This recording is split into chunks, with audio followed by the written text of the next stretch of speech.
y a près d'un an, nous avons été interpellés par un de nos clients externes pour mener un benchmark des organisations commerciales B2B dans un contexte donc voilà, de réseau de distribution et comment animer les forces commerciales de ce réseau, comment faire évoluer les structures commerciales et donc les outils, les organisations, les systèmes de motivation de rémunération des forces commerciales avec, si vous voulez, dans le contexte de la digitalisation des comportements des clients et donc à cette occasion, donc, nous avons rencontré, je pense, une bonne dizaine de sociétés.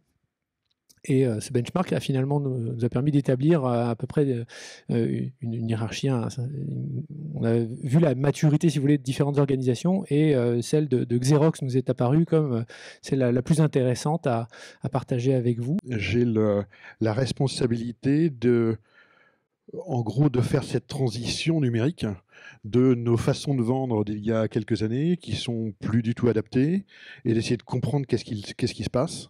Donc le groupe Xerox, vous le connaissez certainement. Comme vous pouvez le voir également, on est dans une phase de transition. Évidemment, on fait de moins en moins de photocopies, d'impressions sur du papier, etc. Donc notre business model est extrêmement impacté. Donc on va dire, qu'est-ce qu'on fait ? On meurt tout doucement, on essaie de réinventer un peu notre business, on essaie de le faire différemment. Donc j'ai voulu commencer cette présentation pour vous indiquer les éléments que nous prenons en compte dans nos réflexions et notamment ce à quoi on fait face dans ces transformations numériques. Première des choses qui est vraiment troublant dans toutes nos entreprises, c'est cette accélération technologique qui est exponentielle. Donc quand on regarde un peu toutes ces transformations-là, c'est vrai que c'est un peu étourdissant. En 1995, quand je souhaitais être présent, ici vous avez la partie magazine, ici c'est radio et télévision. Il suffisait que je fasse mon petit plan marketing pour être bien présent sur ces éléments-là et je pouvais être visible, pris en compte dans les premières étapes d'achat. Et on est beaucoup plus au-delà même des réseaux sociaux simples, on est sur des expériences extrêmement ciblées. La façon dont on consomme l'information est de plus en plus visuelle. Ça ne fonctionne plus du tout. Donc, c'est-à-dire qu'il faut que je change à la fois mon contenu et mon format. C'est la première fois, notamment avec tous ces outils social media, etc., que les générations anciennes, génération X ou baby boomer, ont besoin d'apprendre des jeunes. Regardez ce slide qui est vraiment, vraiment très, très intéressant. Regardez, c'est la valeur d'une marque par rapport à la valeur de la connaissance de nos clients intrinsèques dans la valeur totale de l'entreprise. Regardez comment ça s'inverse.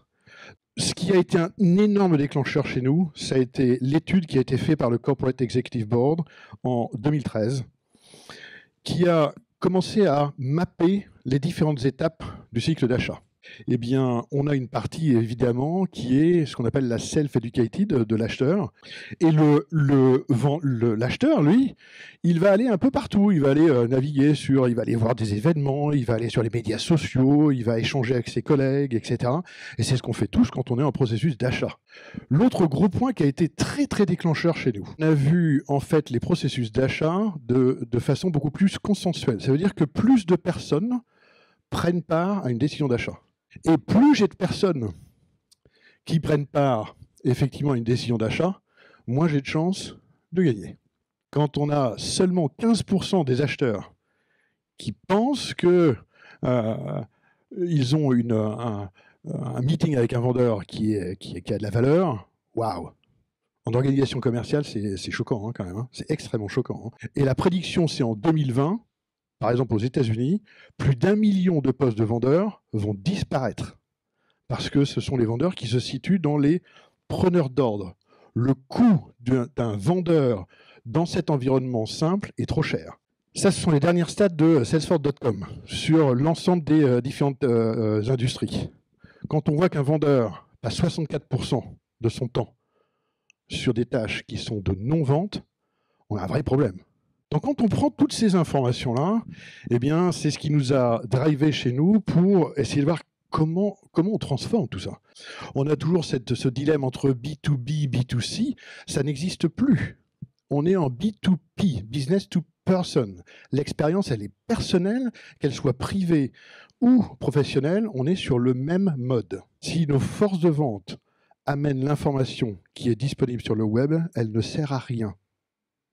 Il faut vraiment qu'on amène autre chose pour challenger un processus d'achat. Sinon, on fait du fulfillment. On peut avoir n'importe quelle technologie ou nouvelle façon d'être disruptive. Et c'est la raison pour laquelle quand on voit le top 500 en fait, des entreprises il y a une dizaine d'années et le top 500 maintenant, ne sont plus les mêmes. Alors que pendant les 50 dernières années avant, elles étaient très très stables.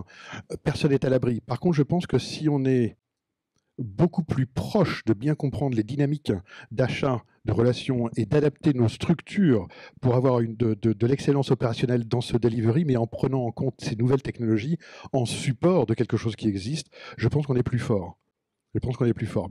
Mais honnêtement, personne n'est à l'abri. Personne. Vraiment, je ne le prends pas comme une menace. Je prends vraiment ça comme un catalyseur pour faire changer les choses.